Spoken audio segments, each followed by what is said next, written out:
नमस्कार साथियों, welcome to my YouTube channel RS studies में। आज मैं आप सभी को डायरेक्ट एंड इनडायरेक्ट नरेशन पढ़ाऊंगा, जो लेसन फर्स्ट है। पहले साथियों इसका हम परिचय देख लेते हैं। परिचय में देखिए तो साथियों देखिए, वक्ता के कहे हुए शब्दों को दो प्रकार से व्यक्त किया जा सकता है। व्यक्त मतलब प्रकट किया जा सकता है।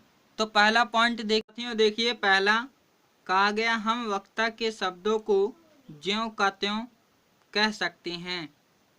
तो पहला ये भाव प्रकट होता है। तो यहाँ देखिए, जैसे डायरेक्ट स्पीच। डायरेक्ट स्पीच क्या होता है साथियों, इसे समझ लेते हैं। डायरेक्ट स्पीच किसे कहते हैं, इसे जान लेते हैं।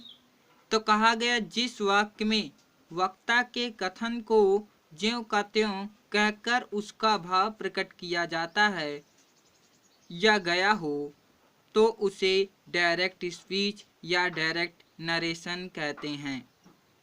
तो एग्जाम्पल जैसे ही said comma inverted comma I am going to Mumbai. तो साथियों जो कामा और इन्वर्टेड कामा के अंदर रहे उसे हम डायरेक्ट स्पीच कहते हैं, या ये दूसरी परिभाषा है या पहचानने की विधि है जिसमें कामा रहे और इन्वर्टेड कामा रहे, उसमें उसे हम डायरेक्ट स्पीच कहते हैं। इससे स्पष्ट हो जाएगा। तो साथ में इसे इतना नोट कर लीजिए।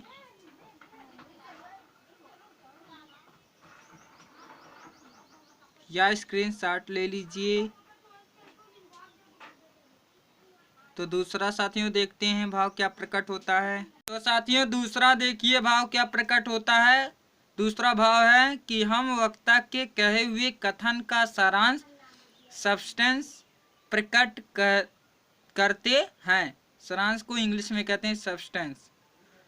तो देखिए जैसे साथियों इनडायरेक्ट स्पीच, जब वाक्य में वक्ता के कथन को ज्यों का त्यों न कहकर उसका भाव प्रकट किया जाता है, तो उसे इनडायरेक्ट स्पीच या इनडायरेक्ट नरेशन कहते हैं।